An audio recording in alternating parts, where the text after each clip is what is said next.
Assalamualaikum warahmatullahi wabarakatuh. Oke teman-teman, bertemu kembali. Nah, daripada video kali ini sesuai requestan dari kalian tentang melanjutkan sesi tanya jawab seputaran merpati. Nah ini jadi mohon maaf teman-teman, saya sudah lumayan lama nggak buat konten tentang tanya jawab merpati karena ada sedikit kendala ya, dan itu tidak bisa dihindari teman-teman. Nah ini akan saya lanjutkan lagi sesi tanya jawab seputaran merpati ya.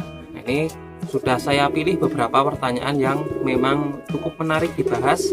Nah jika teman-teman untuk pertanyaan yang lainnya mungkin punya pertanyaan, itu bisa nanti tulis saja di kolom komentar. Kalau bisa saya jawab langsung akan saya jawab lewat komentar ya, kalau nggak bisa akan saya buatkan videonya seperti ini teman-teman, karena ada beberapa ini ya pertanyaan itu yang memang kalau dijelaskan diketik itu lama teman-teman, dan kita harus buatkan video biar lebih jelas.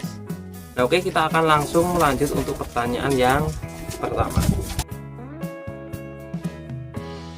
Mengatasi kutu bulu pada merpati. Oke teman-teman, jadi kutu ya teman-teman, kutu merpati itu ada dua jenisnya teman-teman. Ada yang pertama itu kutu yang agak besar, yang sering itu ya geraknya cepat teman-teman, bisa terbang. Nah itu satu yang agak besar, itu juga nyedot darah teman-teman. Lalu untuk yang kedua itu sering mencelok di bulu-bulu sayap ataupun bulu-bulu di badan yang kecil-kecil ya, kalau di sini nyebutnya apa ya, ya pokoknya kutu itu sering ada di ayam juga ada ya.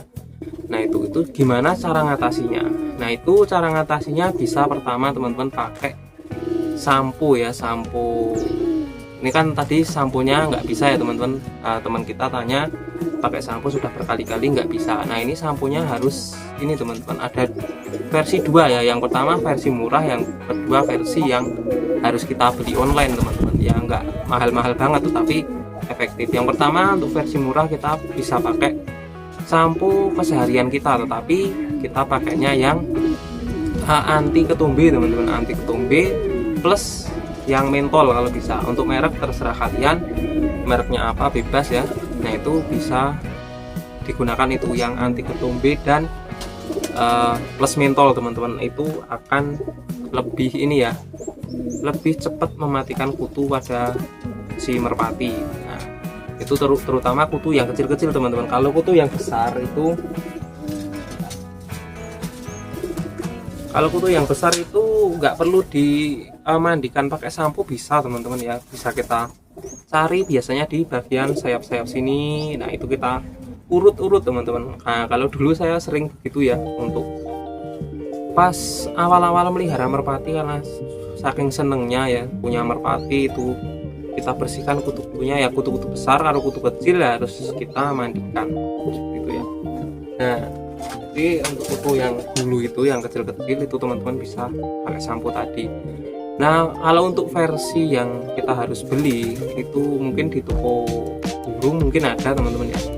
Kalau nggak ada nanti saya sertakan linknya di bawah teman-teman, di produk afiliasi nanti ada sampo yang anti bisa menghilangkan kutu teman-teman. Nah, itu jadi nanti teman-teman bisa beli, ada di situ ya.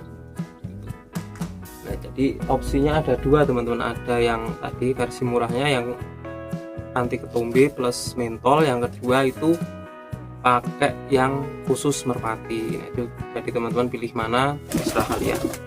Oke kita lanjut untuk pertanyaan yang kedua. Keistimewaan merpati warna gambir dan kelebihannya. Oke jadi ini sama ya teman-teman, keistimewaan sama kelebihan itu sama saja. Nah itu apa sih kelebihan merpati berwarna gambir? Ini sebenarnya merpati warna gambir ini teman-teman, saya ada merpati warna gambir. Saya dulu juga pencinta merpati warna gambir teman-teman. Nah ini saya ada, ini bagus banget merpatinya ya. Merpati warna gambir itu seperti ini. Bagi kalian yang belum tahu, warnanya coklat, ada yang coklat sedikit tua, ada yang muda teman-teman. Nah ini seperti ini, paruhnya pink atau putih, bagian kaki-kaki juga putih ya atau pink, kukunya seperti ini coklat muda atau sedikit tua, nggak apa-apa teman. Jadi merpati gambir seperti ini. Apa sih kelebihan tentang merpati warna gambir? Nah ini sebenarnya untuk merpati gambir ini kita bahas di bulunya ya teman-teman, ini enggak kita bahas dari ke katuragan atau di merpati tertentu, ibaratnya oh si merpati gambir sana bagus bisa menang juara, di sini kok cuma jadi merpati tinggian. Nah itu kan sudah beda karakter merpati teman-teman. Nah tetapi untuk merpati warna gambir ini memiliki ciri khas yang hampir sama ya, kelebihan yang hampir sama. Jadi di setiap merpati gambir itu insya Allah akan memiliki kelebihan seperti yang akan saya sebutkan ini teman-teman. Yang pertama, merpati gambir itu rata-rata ya teman-teman, rata-rata itu terbangnya lumayan kenceng atau ibaratnya tengah-tengah ke atas teman-teman. Ibaratnya speednya itu menengah ke atas, jadi lumayan kenceng. Jarang saya menemui merpati gambir itu yang terbangnya sangat lambat. Berbeda halnya dengan merpati-merpati warna kelabu, megan ataupun blorok. Itu saya sering menemukan merpati seperti itu terbangnya lambat banget teman-teman. Jadi sepertinya itu lambat. Nah untuk merpati gambir ini, di semua merpati gambir ya rata-rata itu lumayan kenceng ya, lumayan kenceng dan kenceng banget. Jarang ada yang lambat banget seperti itu. Itu yang pertama kelebihannya. Untuk yang kedua kelebihannya yaitu merpati gampang dijodohkan teman-teman, gampang berancah lah, gampang dijodohkan teman-teman.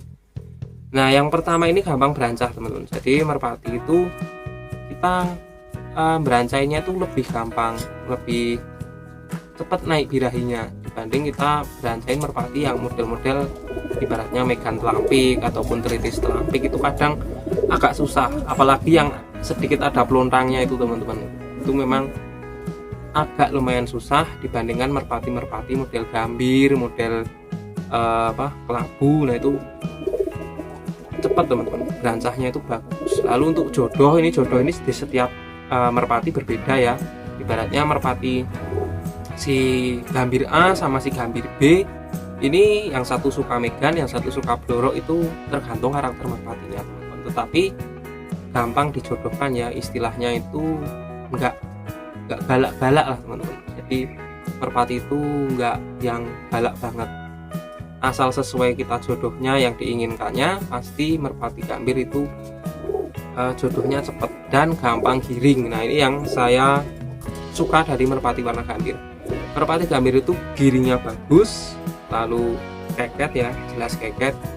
Jarang saya menemui merpati gambir yang giringnya itu males-malesan ya. Ini soal perawatan ya, tapi kalau perawatan kita benar, itu pasti merpati gambir giringnya bagus teman-teman.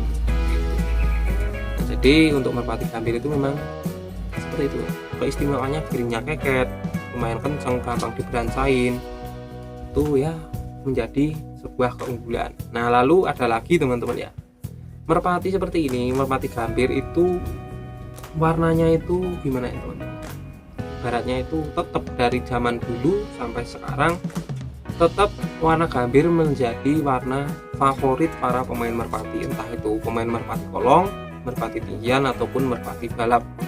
Itu pasti rata-rata suka sama merpati gambir. Jarang orang nggak suka merpati gambir ya. Kalau nggak suka merpati megan, blorok ataupun pontang itu banyak teman-teman, yang nggak suka kelabu itu banyak. Tapi kalau yang nggak suka gambir ini sangat jarang sekali. Nah, jadi gambir ini sudah menjadi ciri khas para pemain merpati ya. Jadi para pemain merpati itu memang ini teman-teman, entah kenapa itu sugestinya pasti larinya menuju ke merpati gambir ya, kesukaannya itu rata-rata ya. Ada juga yang nggak suka, tetapi rata-rata lah 90% orang suka merpati warna gambir teman-teman. Seperti itu. Jadi ya untuk kelebihannya seperti itu, dan harga jualnya pun tergantung kualitas. Kalau kualitasnya jelek ya tentu murah, kalau bagus ya tentu mahal. Tapi untuk merpati gambir ini warnanya nggak hilang tertelan zaman ya, beda dengan merpati-merpati blorok. Kalau dulu memang laris banget teman-teman, tapi kalau sekarang merpati blorok sudah banyak ditinggalkan oleh para pemain merpati, khususnya merpati kolong ya. Merpati kolong itu jarang banget yang pakai warna blorok. Kalau dulu masih banyak, sekarang cuma blorok itu dipakai tinggian sama rumahan saja. Oke, kita lanjut pertanyaan yang ketiga teman-teman. Ini sekaligus menjadi pertanyaan yang terakhir karena waktunya sudah berapa? 10 menit lebih ini. Oke, kita langsung lanjut pertanyaannya ketiga. Apakah merpati jambul selalu bagus untuk tinggian? Nah ini teman-teman ya, ini kadang orang salah kaprah ya untuk merpati jambul atau merpati cito. Duh, ini saya nggak bawa contohnya teman-teman. Contohnya ada di baru main teman-teman, jadi nggak ada di kandang. Ini kebetulan saya nggak nangkep tadi. Jadi merpati gambir atau cito ya, nanti gambarnya di sini saya tunjukkan seperti ini, merpati cito.